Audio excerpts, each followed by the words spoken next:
À ce grand forum, avant d'honorer les présidents tanzaniens et zimbabwéens, la présidente de l'UPJ a du haut de la tribune de ses assises salué leur présence, signe de leur soutien à la jeunesse africaine.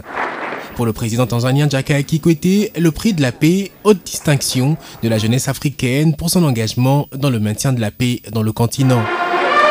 Le président Robert Mugabe du Zimbabwe, président en exercice de l'Union africaine, a lui reçu le prix de la jeunesse africaine de félicitations pour son élection à la tête de l'Union africaine, prix symbolisant l'unité et le développement de l'Afrique.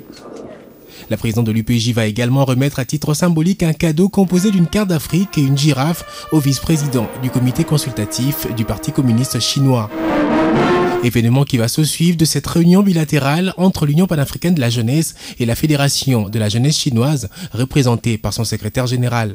Au menu, un important sujet, la signature prochaine d'un protocole d'accord qui devra permettre aux jeunes africains et chinois de renforcer encore plus leurs liens d'amitié, la coopération et le développement.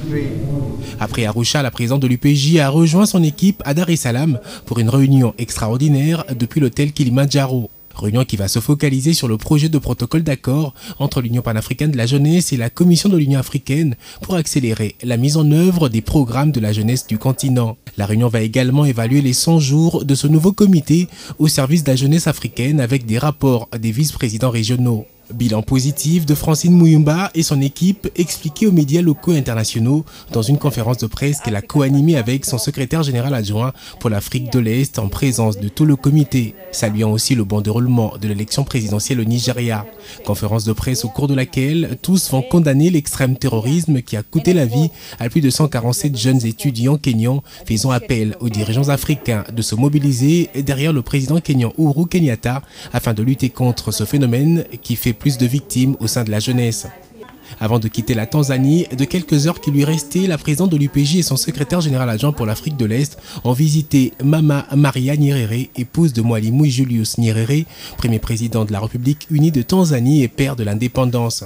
La veuve Nyerere va partager avec elle les moments qu'elle a vécus aux côtés de son mari Mwalimu, qui avait joué un rôle important dans la libération et l'obtention des indépendances de plusieurs pays africains. L'échange sera très émouvant, surtout lorsque la présidente de l'UPJ va poser un geste symbolique en remettant à la veuve Nyerere le cadeau d'un lot de pagne.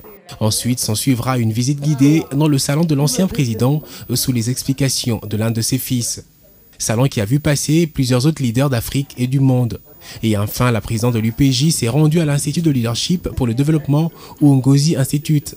Ici, il était question de voir la faisabilité d'une formation future de renforcement de capacité des jeunes leaders des pays d'Afrique de l'Est, projet piloté par son secrétaire général adjoint pour l'Afrique de l'Est, également à ses côtés à cette rencontre.